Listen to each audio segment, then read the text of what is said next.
भारत की भूमि पर जब जब धर्म की चेतना क्षीण होती है, तब तब कोई ऐसी आत्मा जन्म लेती है जो केवल मानव रूप में नहीं बल्कि ईश्वरीय चेतना से भरी होती है। ऐसी ही एक दिव्य आत्मा थे त्रैलंग स्वामी, जिन्हें लोग बनारस के जीवित शिव जी कहते थे। वे न केवल योग के पारगामी थे बल्कि स्वयं सिद्ध आत्मा थे। उनका जीवन एक रहस्य की तरह था जिसे जानना आसान नहीं था, पर जो उन्हें देखता था उसका जीवन जरूर बदल जाता था। उनका जन्म 17वीं सदी के आरंभ में वर्तमान आंध्र प्रदेश के विजयनगरम जिले में हुआ था। उनका नाम बचपन में शिवराम रखा गया। वे शुरू से ही गंभीर स्वभाव के थे, शोरगुल से दूर, ध्यान और एकांत में रमन करने वाले उनके माता पिता भक्त थे और वे भी उन्हें एक पारिवारिक जीवन देना चाहते थे। इसलिए उनका विवाह बाल्यावस्था में ही कर दिया गया, पर विवाह के कुछ ही वर्षों में उनकी पत्नी का निधन हो गया और इस गहरे दुख ने उन्हें संसार के मायाजाल से दूर कर दिया। उन्होंने अपने माता पिता की सेवा की और जब उनका देहांत हुआ तब वे गृहत्याग कर साधु बन गए। वे अपने पहले गुरु भगवती महाराज के सान्निध्य में साधना करने लगे और वहीं से उन्होंने महान तप का आरंभ किया। बाद में वे कैलाश मानसरोवर की यात्रा पर भी गए, जहां कई वर्षों तक गहन ध्यान और मौन में लीन रहे। उनके साधना का मार्ग सरल नहीं था। वे घंटों नहीं, कई कई दिनों तक ध्यान में बैठ जाते थे, कभी गुफा में, कभी नदी किनारे, कभी जल के भीतर और कभी निर्जन वन में। कहते हैं कि उनकी एक विशेष साधना पद्धति थी जिसे वे निशब्द ध्यान कहते थे। इस ध्यान में साधक अपनी सभी इंद्रियों को पूरी तरह विराम देता है और केवल आत्मा के स्वरूप पर केंद्रित होता है। त्रैलंग स्वामी घंटों तक बिना पलक झपकाए बैठे रहते थे। वे शरीर की सीमाओं से ऊपर उठ चुके थे। उनकी दिनचर्या में कोई नियम नहीं था, परंतु वे रोज स्नान करते, गंगा के तट पर घंटों बैठे रहते, साधकों को मौन में शिक्षा देते और जब कोई उनसे कुछ पूछता तो केवल मुस्कुराकर या मौन रहकर उत्तर देते थे। उनके चमत्कार इतने अधिक हैं कि उन्हें केवल कहानी मानना अन्याय होगा।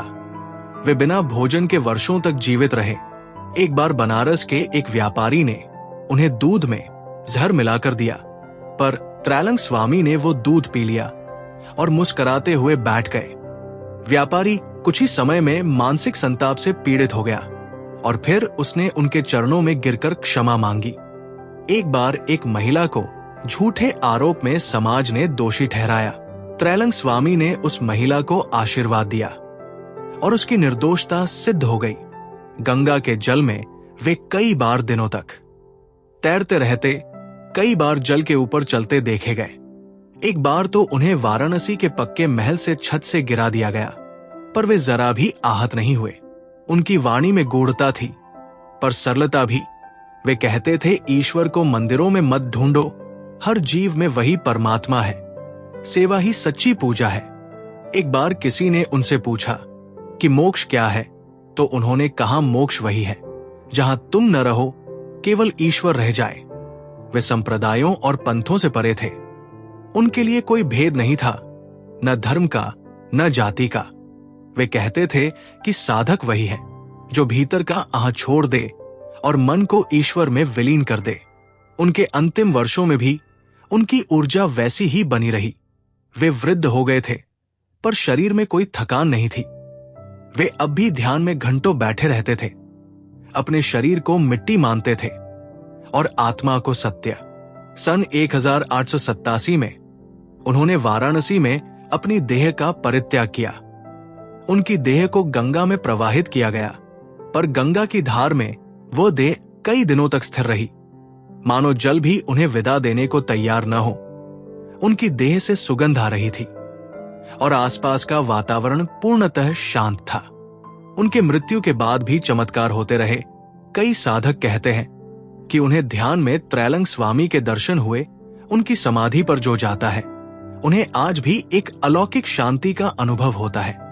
उनके द्वारा स्थापित कोई संस्था नहीं थी, परंतु उनका प्रभाव आज भी कई संतों में झलकता है। श्री रामकृष्ण परमहंस ने भी उन्हें प्रणाम किया और कहा कि आपने तपस्या को ही जीवन बना दिया है। त्रैलंग स्वामी का जीवन केवल एक संत की कहानी नहीं है, ये एक संदेश है। ये एक पुकार है उस आत्मा की जो हर मानव में छिपी है, जो हमें याद दिलाती है कि ये जीवन केवल खाने सोने और पाने के लिए नहीं है, बल्कि जानने के लिए है, पहचानने के लिए है उस सत्य को, उस अनंत शिव को जो हमारे भीतर बसते हैं।